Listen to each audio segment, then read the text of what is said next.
Assalamualaikum warahmatullahi wabarakatuh. Jumpa lagi dengan saya Muhammad Nurul Hajar. Pada video kali ini saya akan menjelaskan 3 langkah cara menentukan IPK pada mata pelajaran matematika. Bapak Ibu, mengapa IPK itu penting untuk kita lakukan penetapannya? Karena IPK dari KD ini akan kita manfaatkan. Yang pertama, dia akan menjadi tujuan pembelajaran. Jadi IPK itu menjadi acuan dalam pembuatan tujuan pembelajaran. Selain itu, nantinya dari tujuan pembelajaran itu kita akan menentukan bagaimana model pembelajaran, pendekatan, tentukan bagaimana teknik penilaian pembelajaran yang akan kita terapkan. Jadi kaitan mengapa IPK itu penting kita lakukan, karena IPK itu menjadi tumpuan dari proses perencanaan pembelajaran, pelaksanaan hingga penilaian.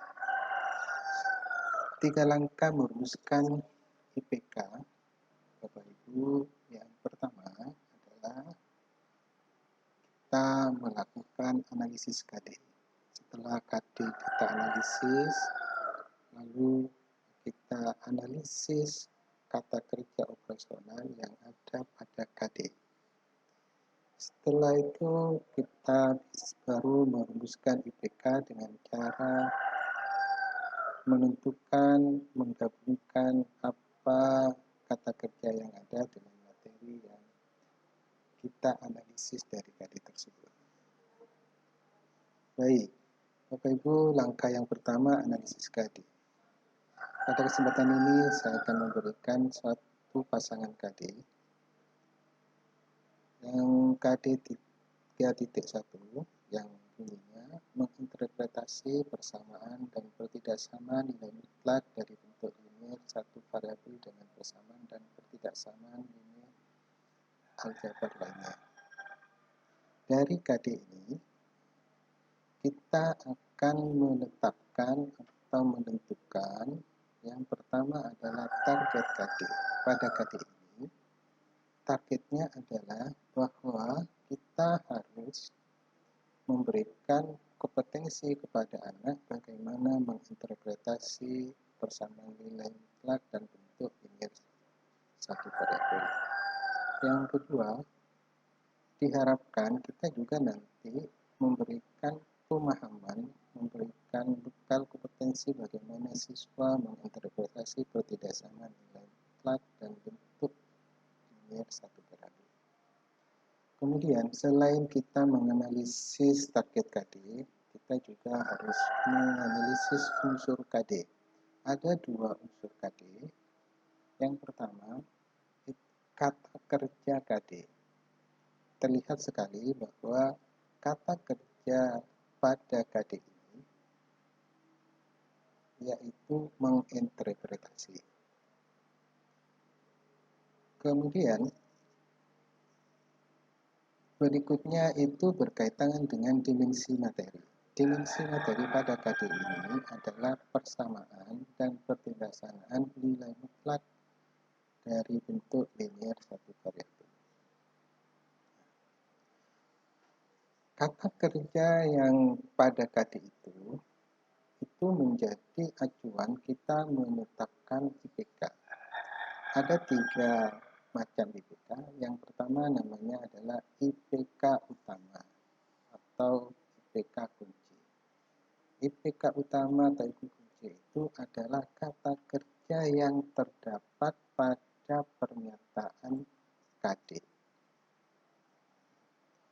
Kemudian IPK yang kedua adalah IPK penunjang. IPK penunjang itu adalah IPK yang menjadi prasyarat bagaimana KD utama ini tercapai. Dan yang ketiga adalah IPK pengayaan. IPK pengayaan ini adalah opsional. Jika ada waktu dan memungkinkan, baru kita bisa materi IPK ini kepada anak didik kita. Jika tidak mencukupi waktu dan memungkinkan, maka cukup kita hanya sampai pada IPK utamanya. IPK utama atau IPK kunci ini itu menjadi satu dasar bagaimana kita melakukan pembelajaran dan penilaian. Karena IPK kunci ini itu menentukan level kognitif yang akan kita ukur, yang akan kita ajarkan kepada anak didik kita. Apakah IPK utama ini adalah termasuk penuntutan pembelajaran LOTS atau kita dituntut untuk melakukan pembelajaran pada level HOT. Setelah itu, Bapak Ibu, Saudara, yang perlu kita lakukan adalah kita melakukan analisis kata kerja operasional. Ingat, kata kerja operasional yang ada pada teks KD itu menjadi acuan kita. Ada dua langkah yang perlu kita lakukan ketika menganalisis KKU. Yang pertama adalah kita harus membuat matrik dimensi proses berpikir dan dimensi pengetahuan.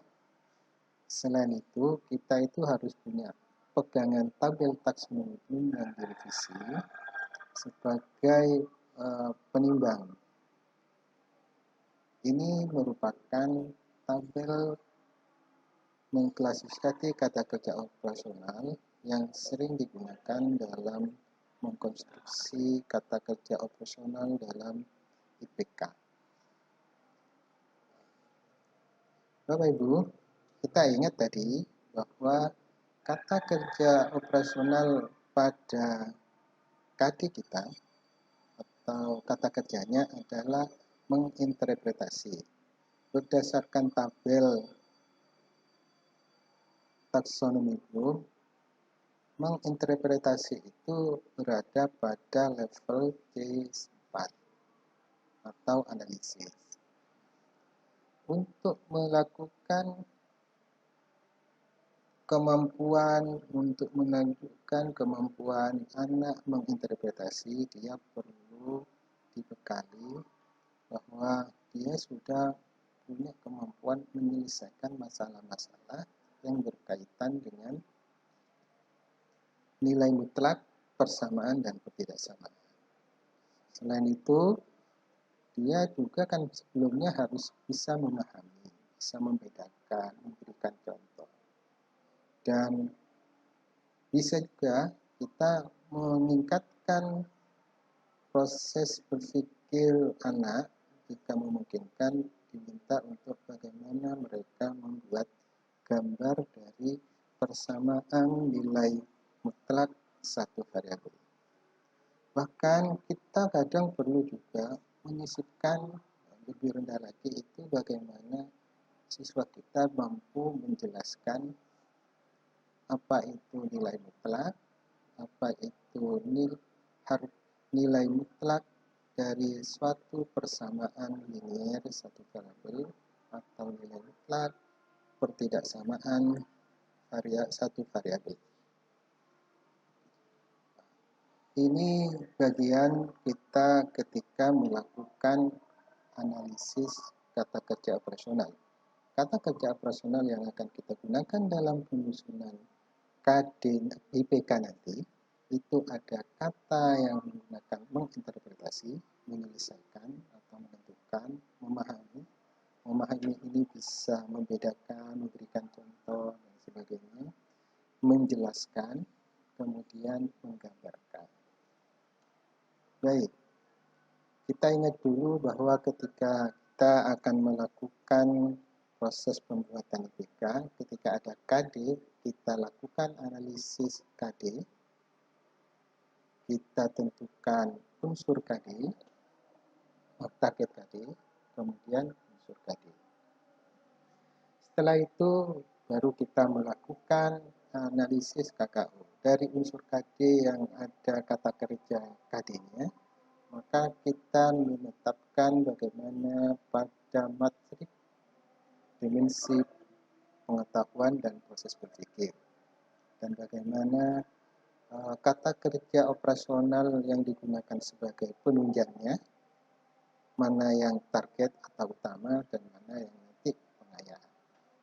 Setelah itu, Bapak Ibu, kita baru langkah yang ketiga, merumuskan IPK. Dalam hal merumuskan IPK itu gampang saja, kata kerja operasional yang sudah kita peroleh tadi tinggal ditambahkan dengan materi, dikombinasikan dengan materi dan submateri yang ada pada saat kita melakukan uraian analisis KD untuk unsur KD. Nah, baik, langkah yang ketiga ini adalah merumuskan IPK. IPK telah saya jelaskan tadi, itu ada IPK kunci. IPK kunci itu yang menunjukkan kata kerja pada KD. Kata kerja pada KD tadi itu kan menginterpretasi, kemudian materi. Materinya persamaan mutlak dari bentuk universal, dan berikutnya itu adalah menginterpretasi pertidaksamaan nilai mutlak dari bentuk linear parabol. Ini merupakan IPK kunci, IPK target, IPK utama yang harus dicapai oleh siswa kita. Namun sebelum mencapai indikator ini, maka siswa kita itu harus sudah memiliki kemampuan dalam kompetensi bagaimana dia menjelaskan apa itu nilai mutlak, menjelaskan persamaan dari nilai mutlak dari satu variabel dan pertidaksamaan nilai mutlak dari satu variabel. Dia juga harus bisa membedakan mana contoh dan bukan contoh dari persamaan nilai mutlak dan pertidaksamaan mutlak. Menyelesaikan persamaan nilai mutlak dan dari bentuk linear satu variabel, menyelesaikan pertidaksamaan nilai mutlak variabel. Jika memungkinkan, Bapak Ibu, kita bisa memberikan materi pengayaan kepada anak-anak kita yang IPK-nya itu adalah IPK pengayaan.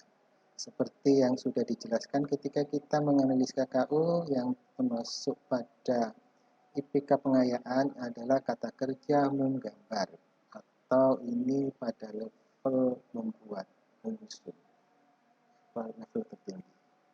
Menggambar apa? Yaitu menggambar persamaan nilai mutlak dari bentuk linear satu variabel.